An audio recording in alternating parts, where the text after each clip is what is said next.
Hello everyone, Caveman here. Today I'm going to be talking to you about my Stamina Necromancer PvP build. That's Thorn. Huh? Huh? This is a small scale build meant to run solo or with a small group. 2, 3, 4 people.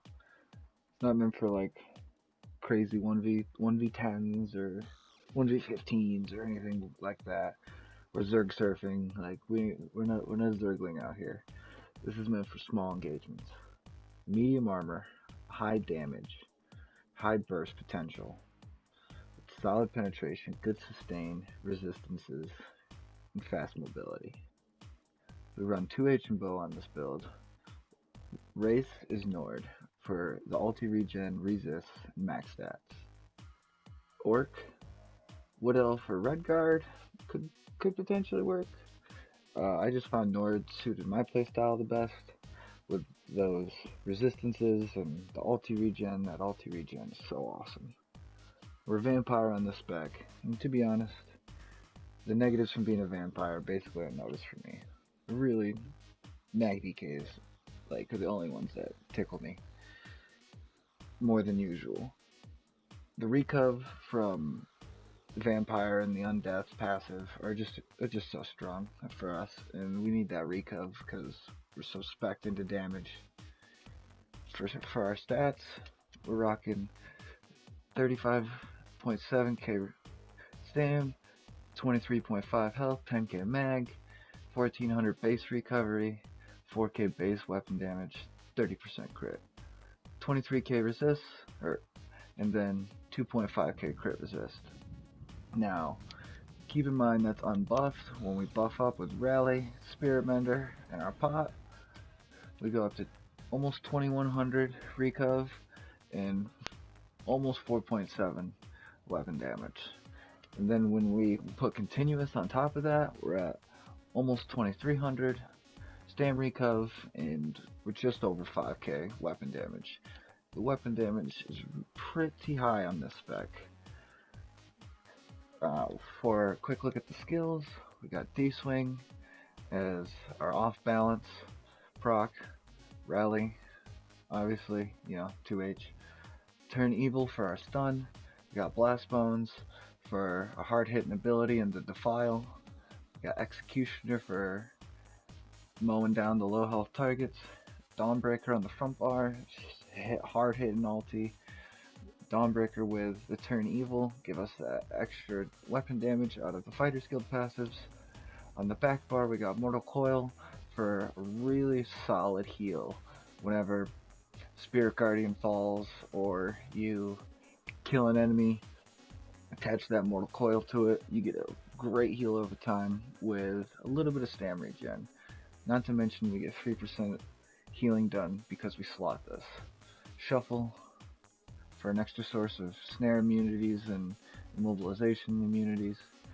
We got Poison Inject for a dot and to proc something else that we got in this build. We got Resolving Vigor, another heal over time. We got Temp Guard for the minor protection on this back bar. Just helps keep us alive when we're rotating our buffs and switching between bars. So for gear, we're rocking Spriggans on the front bar. We got a Nirnhone Maul to go with the high damage that we're going for the build. I went with an Absorb Stamina enchant because without continuous, the recov on this build can get a little dicey at times, a little hard to maintain. So the Absorb Stamina enchant just keeps me topped off, make sure I can keep fighting, keep popping abilities, roll dodging, whatever I need to do.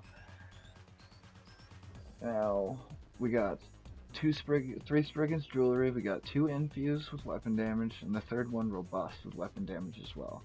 I like the Robust on this just to kind of keep our stam at a semi-respectable level. Still kind of low for my taste, but we do with what we got. For the back bar, we got the infamous Master's Bow. This beautiful thing right here. We're running Infused with a weapon damage enchant to give us that 753 extra weapon damage against our single targets. This thing increases your damage so much, it is a necessity.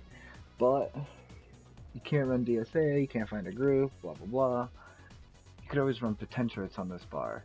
That'll give you an extra 5% mitigation while you're on your back bar, allows you to heal up a little bit, stay a little kind of tanky on the back bar for being in medium armor. For the monster set, we're running Mighty Chodan. Oops. We run 511. We got light helm and heavy shoulders. That's just what I got. If you got heavy helm and light shoulders, you know, whatever. Like, whatever you got. We're also running Ancient Dragon Guard. This set came out in Dragonhold, and I have fallen in love with this set. I don't see too many people running with it, but I'm digging it. So we got a line of health, a line of weapon damage, a line of crit, and then the fifth treat, this is the kicker, adds 289 weapon damage while your health is above 50% health. But then when you personally are getting bursted down and you're trying to stay alive, once you drop below 50% health, it gives you a big boost to your resistances and helps you heal back up, gives you time to take a little extra damage while you're healing up. It's a really killer set. If you haven't tried this set, I would highly recommend it. For mag, maybe not for mag, but for stab characters, this set is awesome. Now, we want to run 7 impen. I have 2 training because I was working on CP. Let's just ignore the training, pretend they're impen. 7 impen, you want to get up to that 3k crit resist. We're going all max stam glyphs on the armor. You could go with the Tristat if you want, but I don't know. The loss of stam when we're already like below 36k, it's rough. I would personally recommend staying all max stam. For our burst rotation, we make sure we have a Spirit Mender up, a Rally up, get your mobile pot going. We go in with the Poison Inject, Bar Swap, into Blast Bones, into D-Swing, then after D-Swing hits, we Fear, into Donnie, into Execute. That burst alone will kill the majority of players you run into. It is a very strong burst. D-Swing hits like a truck. Blast Bones, when it decides to work, hits like a truck. And then comboed with Donnie and that fat damage over time, it's just insane. The amount of damage you can pump out on people in just a brief moment is really insane. You want to go in with the D-Swing before you hit Donnie, so that way you can use the Exploiter passive to get your extra 10% damage going against your off-balance target. Now, when you run into a tankier target, again, maintain buffs. Maintain your Poison Inject. Poison Inject is super important with the Master's Bow. You're going to notice a huge damage drop off if your Poison Inject falls off.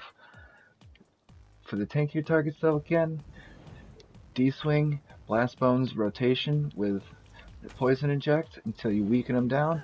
Light attacking, keeping buffs up. Once they drop to about 35% health, Blast Bones, D-Swing, Fear, into Donnie to finish them off with the Execute. That will take out the tankier targets as well.